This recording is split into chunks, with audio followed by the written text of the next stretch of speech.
किसी की प्रॉब्लम को, किसी के दर्द को समझना अलग बात है, उसको महसूस करना, फ़ील करना अलग बात है और उसको महसूस करके उसको ख़त्म करने की कोशिश करना एक अलग बात है। यही फ़र्क है सिम्पैथी, एम्पैथी और कंपैशन में। ऑल्दो हमने देखा होगा कि ये तीनों टर्म्स हम इंटरचेंजेबली यूज़ कर लेते हैं और बहुत से लोगों को इन तीनों में फ़र्क नहीं पता होता है। लेकिन अगर हम देखें तो सिम्पैथी, एम्पैथी और कंपैशन में फ़र्क होता है लेवल ऑफ इमोशन इन्वॉल्व्ड। तो ग्रेजुअली इंक्रीज़ होता जाता है sympathy to empathy, empathy to compassion. तो sympathy is basically recognising and feeling sorrow for someone's misfortune कि किसी को आपने तकलीफ में देखा, किसी का एक्सीडेंट हो गया और आप बोलते हो अरे I feel sad for you. That is simply sympathy कि आपने उससे एक सिम्पैथी जताई। Then comes empathy. Empathy is understanding and sharing the same feeling कि आपने किसी का एक्सीडेंट होते हुए देखा और आपको खुद का पास्ट का इंसिडेंट याद आ गया जहाँ पे आपका भी सिमिलर एक्सीडेंट हुआ था।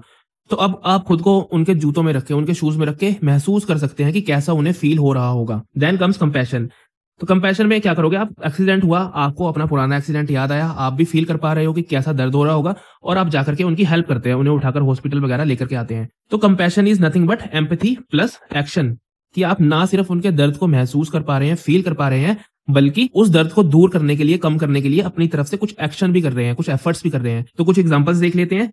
फॉर एग्जाम्पल आपका फ्रेंड फेल हो जाता है और आप बोलते हो कि आई feel sad for you, I feel sorry for you. आप सिंपली अपने फ्रेंड से सहानुभूति जता रहे हैं कि अच्छा बहुत बुरा हुआ। लेकिन अगर उसका फेलियर देख करके आपको अपना खुद का भी पास का कोई फेलियर याद आ जाता है कि और आप महसूस कर सकते हैं कि अच्छा मुझे उस टाइम फेल होने पर ऐसा महसूस हुआ था, तो मेरे फ्रेंड को भी अभी ऐसा ही महसूस हो रहा होगा, तो उसे बोलेंगे एम्पैथी। सिमिलरली अगर आप ना सिर्फ उसके दर्द को समझ पा रहे हैं, उसके फेलियर की प्रॉब्लम को समझ पा रहे हैं, बल्कि आप डिसाइड करते हैं टू हेल्प हिम कि अगली बार प्रिपेयर करने के लिए उसको आप नोट्स वगैरह दे देते हैं या फिर और किसी तरह की हेल्प करते हैं, तो उसे बोलेंगे कंपैशन। इसी तरह से फ्लड विक्टिम्स का आप एग्जांपल ले सकते हैं। आपने टीवी पर फ्लड की न्यूज़ सुनी, तो आप उसके लिए सहानुभूति जताते हैं कि I feel sorry, I feel sad. That is sympathy, sympathise करना।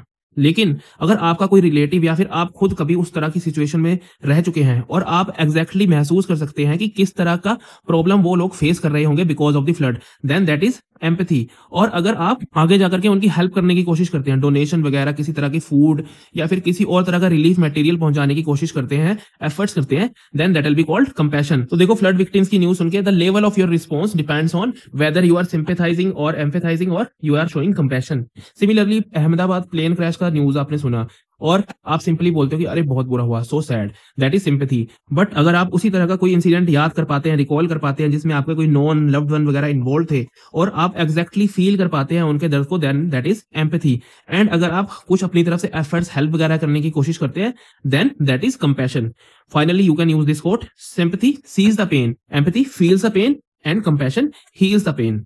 अगर आप इस वीडियो को इंग्लिश में देखना चाहते हैं या फिर आप यूपीएससी या फिर किसी भी और गवर्नमेंट एग्जाम की तैयारी कर रहे हैं और आप एथिक्स के पेपर में अपना स्कोर इंप्रूव करना चाहते हैं, तो यू कैन फॉलो आईएएस